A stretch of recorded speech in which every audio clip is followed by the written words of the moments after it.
Hello dear, अस्सलाम वालेकुम। तो आज दोबारा आपके सामने एक नई वीडियो में हाजिर है। जिस तरह कि आपको पता है कि हमारे पास 2 अप्रैल 2024 है। तो आज हम आपके साथ दोबारा डिस्कस करने आए हैं कि पाकिस्तान स्टॉक एक्सचेंज का KSE 100 इंडेक्स कैसा जा रहा है। तो सबसे पहले डिस्कस करने से पहले ये मेरी 2 महीने पहले की वीडियो ज़रा देख लो। तब मैंने एक चंक निकाला है, वो ज़रा देख लो। ये 2 महीने पहले जो है मैंने अपलोड की थी। अब ये सुनो, गौर से सुनो। और मैं यहाँ पे आपको नई वर्किंग बनाने की कोशिश करूँ तो यहाँ पे अगर हम देखें कंसोलिडेशन फेज है और ये थोड़ा सा नीचे की तरफ होगा, मतलब कि अब मैं यहाँ तुम लोगों को दिखा रहा हूँ कि ये फ्लैग पैटर्न कैसे काम करता है और ये कैसे फ्लैग पैटर्न की फॉर्मेशन बन रही है और ये बुलिश फ्लैग पैटर्न कैसे कंसोलिडेट होता है और फिर शूट करता है। ये कोर्स सुनो। तकरीबन तकरीबन हमारे पास अ, इस तरह की कोई सिनेरियो बनने की ट्राई होगी। ये अभी भी मैं आपको अपनी प्रेडिक्शन बता रहा हूँ कि जिस तरह मुझे फ्लैग पैटर्न इसमें दिख रहा है, मैं सिर्फ आपको वो शेयर करूँगा आपके साथ। तो अगर हम देखें कि ये क्या इस तरह का पैटर्न बन रहा है कि साइडवेज जा रही थी मार्केट और फिर ये ऊपर आई और फिर इसमें थोड़ी सी लोअर लोज बनाएगी और फिर नीचे जो है सपोर्ट लेकर ऊपर चली जाएगी। तो क्या आप लोगों को ये पैटर्न दिख रहा है? तो मुझे तो दिख रहा है। एक चीज़ ये होगी। दूसरी चीज़ अगर मैं आपको यहाँ पे थोड़ा ब्रश लेकर समझाने की कोशिश करूँ, ये देखें, ये एक अपर लगाई इसने, अब ये लोअर लोज बना के कुछ इस तरह अगर हमें मूव दे तो ये होता है हमारे पास बुलिश फ्लैग पैटर्न। खैर, ठीक है। अब मैंने आप लोगों को इस तरह बताया था कि अगर इस तरह बना के ये इस सपोर्ट से दोबारा बाउंस बैक करे तो इसको बुलिश फ्लैग पैटर्न कहते हैं। तो क्या हमें ये फ्लैग पैटर्न, ये जो मैंने 2 महीने पहले कुछ बात आपको की थी, क्या ये हमें सेटिस्फाइड होती दिख रही है? तो वो भी हम देख लेते हैं। तो तकरीबन तकरीबन ये मैंने बनाया था, ठीक है। के बाद मैंने ये देखें, यहाँ तक बने थी, यहाँ तक पॉइंट्स बने थे, ठीक है। उसके बाद मैंने आप लोगों को ये बताया था कि ये एक इस तरह की चैनल की फॉर्मेशन दे सकता है, ठीक है। और फिर ये एक फ्लैग पैटर्न की फॉर्मेशन। तो अब मैंने ये जो आप लोगों को जोन मार्क किया था, ये मार्केट उसी जोन को सपोर्ट बना के गई और चली गई ऊपर, ठीक है। अब इसको थोड़ा सा हम ज़रा क्लियर व्यू में देखें तो ये कुछ इस तरह अगर हम देख लें तो ये हमें एक फ्लैग पैटर्न की फॉर्मेशन ही बनती दिख रही है, ठीक है। और ये अंदर कंसोलिडेट हुआ, ये इसने हायर हाइज लोअर लोज बनाए, ये लोअर लोज बनाए इसने थोड़े, और फिर अचानक से शूटअप की, ठीक है। अब जो मार्केट ने शूटअप किया ना, तो उसका टारगेट मैंने क्या बताया था कि टारगेट हो सकता है कि ये जितना ये फ्लैग का ये होता है ना, तकरीबन तकरीबन हम इतना टारगेट ले सकते हैं। तो अभी उस टारगेट का तकरीबन तकरीबन ये, अगर हम यहाँ नीचे से कैलकुलेट करें तो कितना परसेंट ये अचीव कर चुका है। तो ये अभी उस टारगेट का 13% अचीव कर चुका है। और अगर हम यहाँ ब्रेकआउट से कैलकुलेट करें ये, तो ये उस टारगेट का तकरीबन 5 से 6% अचीव कर चुका है। तो हो सकता है कि ये मजीद ऊपर जाए। ठीक है। अब बात तुम लोगों को बताने का क्या ये क्या मकसद था, वो ये मकसद था कि जो हम एनालिसिस करते हैं, अब हम हर फंड मौला नहीं है। अब मतलब हर एनालिसिस हमारा ठीक नहीं हो सकता, लेकिन मोस्टली हमारा जो एनालिसिस होता है वो ठीक ही होता है, ठीक है।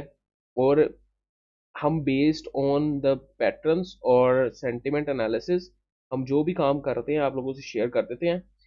उसमें फिर आप लोगों की अपनी होती है कि आप लोगों ने उसको इम्प्लीमेंट करना है कि नहीं, ठीक है। जो मैं अब वर्किंग करता हूँ शेयर आप लोगों से, उसमें मैं भी अपने पैसे इन्वेस्ट कर रहा होता हूँ, ठीक है।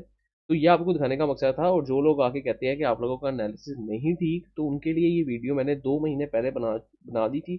और लोगों ने नीचे कमेंट भी किया था गुड एनालिसिस और इस तरह के कमेंट्स, ठीक है। तो ये मैंने वीडियो पहले ही बना दी थी, ठीक है। इस तरह मैंने मारी पेट्रोलियम पे भी आज जो वीडियो बनाई है उसमें भी मैंने आपको बताया है कि मैंने पिछले क्या क्या आप लोगों को कहा था कि हम कितना परसेंट हमने प्रॉफिट लिया उसमें, और 20-30% हमने वहाँ से ही सिर्फ कैपिटल गेन से ही 20, तकरीबन 20% कैपिटल गेन से, अबव 20% हमने कैपिटल गेन से ये अचीव किया, ठीक है। तो बात मकसद ये बताने की होती है कि जो है ना, आप लोगों को थोड़ा सा जो सबर सबर का मुजाहरा करना होता है, और अचानक नहीं आप लोगों को कह देना चाहिए कि इट इज़ रॉन्ग एनालिसिस, ठीक है। तो अब इसमें क्या सीन है, अब हमारे पास आप यहाँ पे देख सकते हैं कि ये हमारे पास एक रिजेक्शन जोन था, ठीक है। यहाँ पे हमारे पास जो है इम्बैलेंस क्रिएट हुआ है यहाँ पे। और अगर आप देखें तो इम्बैलेंस से ही टकरा के मार्केट नीचे गई है और फिर दोबारा ऊपर आई है, ठीक है। और यहाँ पे किसी ने विंडो क्रिएट की थी और उस विंडो को टच करके दोबारा ऊपर गई है। अब यहाँ पे विंडो क्रिएट की थी, अब ये तुम लोगों को चीज़ें मैं तुम लोगों को बता रहा हूँ, कोई नहीं बताता। अब यहाँ पे उसने विंडो क्रिएट किया, अब ये देखो विंडो को टच किया ठीक है, उसको फिल नहीं किया, लेकिन टच करके उसको सपोर्ट बना के ऊपर जा रही है मार्केट। ठीक है, तो अब हम क्या एक्सपेक्ट कर सकते हैं, मार्केट ने एक नया मूव लिया है। अगर हम मंथली में देखें ना, तो मार्केट ने अभी भी जो है, अगर मंथली में देखें तो मार्केट में अभी काफ़ी चांस हो सकते हैं कि मार्केट मजीद रिजेक्शन ले, लेकिन वो उसी सूरत में हो सकता है। ये देखो फ्लैग पैटर्न किस तरह यहाँ पे बना था, ये मंथली चार्ट में देख लो। ठीक है, वो उसी सूरत में हो सकता है कि अब मार्केट दोबारा इस जोन में आए। ठीक है, अगर वो दोबारा इस जोन में आए और इससे दोबारा हो सकता है कि यहाँ पे दोबारा सपोर्ट बना के दोबारा ऊपर जाने की कोशिश करे। लेकिन जब तक ये इस फ्लैग की ट्रेंड लाइन से ऊपर ऊपर है, तो मार्केट ने नया अपना हायर हाइज वाला चैनल बनाना शुरू कर दिया। अगर हम यहाँ पे देखें तो मार्केट के नए नए चैनल्स कुछ इस तरह बन रहे हैं। तो मार्केट कुछ इस तरह जाने की कोशिश कर रही है ऊपर। ठीक है, अब यहाँ पे इसको भी तोड़ना पड़ेगा पहले मार्केट को, अगर उसने नीचे आना है, फिर उसको यहाँ पे सपोर्ट बनाने की कोशिश करनी चाहिए। ठीक है, अगर हम इस पे अपना रिट्रेसमेंट टूल लगाते हैं, तो वो हमें जो पॉइंट्स देता है वो भी मैं आपको बता देता हूँ कि वो हमें कौन से, अगर ये मार्केट नीचे आती है तो वो हमें कौन से जो है सपोर्ट के पॉइंट्स हमारे सामने देता है। तो अगर हम इसको यहाँ से यहाँ तक मार्क करें, और हम तो तकरीबन तकरीबन हमारे पास ये सपोर्ट जोन वो मार्क कर रहा है। ठीक है, और which is also support zone of ये फ्लैग का जो ऊपर वाली ट्रेंड लाइन है। तो अगर मार्केट को नीचे आना है तो उसको ये वाली सपोर्ट बनानी पड़ेगी। ठीक है, तो ये एक चीज़ होगी। ठीक है, लेकिन अगर मार्केट को ऊपर जाना है तो वो इस ट्रेंड लाइन को भी सपोर्ट बना के ऊपर जा सकती है। पोटेंशियल टारगेट्स क्या हो सकते हैं, पोटेंशियल टारगेट अभी हम कोई मार्क नहीं कर सकते, क्योंकि हमारे पास कोई भी ये वो नहीं है। हमारे पास ऑलरेडी भी जो प्रीवियस डाटा है वो नहीं है। लेकिन हम एक एब्रप्ट सी कैलकुलेशन कर सकते हैं अकॉर्डिंग टू द डिटेल्स के मार्केट ने कितना मूव चला है। अब मार्केट ने इतना मूव चला है, एक हाई का, ठीक है, और एक लो का उसने, सपोज हमारे पास उसने इतना मूव चला है, या तो अगली हाई तकरीबन तकरीबन इतनी ही होनी चाहिए। ठीक है, अभी ये मैं इसको मिनिमम ले रहा हूँ, तो तकरीबन तकरीबन हमारे पास अगली हाई अगर तो मार्केट लगाती है तो 70,000 तक की लगा सकती है। ठीक है, या तो यहाँ से कंसोलिडेट करेगी, या तो यहाँ से नीचे ब्रेक डाउन देगी और यहाँ पे सपोर्ट बनाएगी, या तो यहाँ से डायरेक्ट ऊपर 70,000 पे चली जाएगी। ठीक है, तो ये हमारे पास एक छोटी मोटी मैंने चीज़ें आप लोगों को बता दी हैं। आगे आप लोगों ने अपना एनालिसिस भी करना है, सिर्फ मेरे एनालिसिस पे नहीं रहना, क्योंकि मैं जो आपको पहले ही बता चुका हूँ, मोस्टली हमारा एनालिसिस ठीक होता है, लेकिन देर आर चांसेस कि हमारा एनालिसिस भी गलत हो सकता है।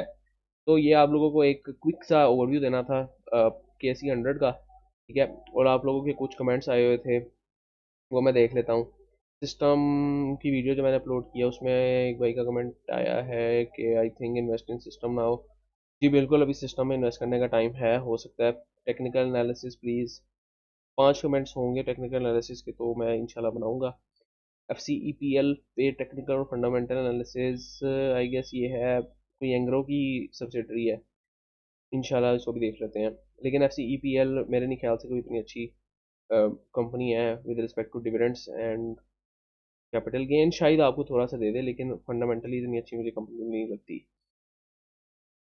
सिस्टम का टेक्निकल एनालिसिस ठीक है, 2 टेक्निकल एनालिसिस के कमेंट्स आ चुके हैं सिस्टम्स के, तो अगर 3 4 और आ जाएंगे तो इंशाल्लाह मैं सिस्टम्स पे भी उसके टेक्निकल एनालिसिस पे भी वीडियो बना दूंगा। नेक्स्ट टाइम के लिए भाई को इजाज़त दीजिए, अपना ख्याल रखें, पाकिस्तान का ख्याल रखें, तमाम भाइयों का ख्याल रखें। अल्लाह हाफिज़।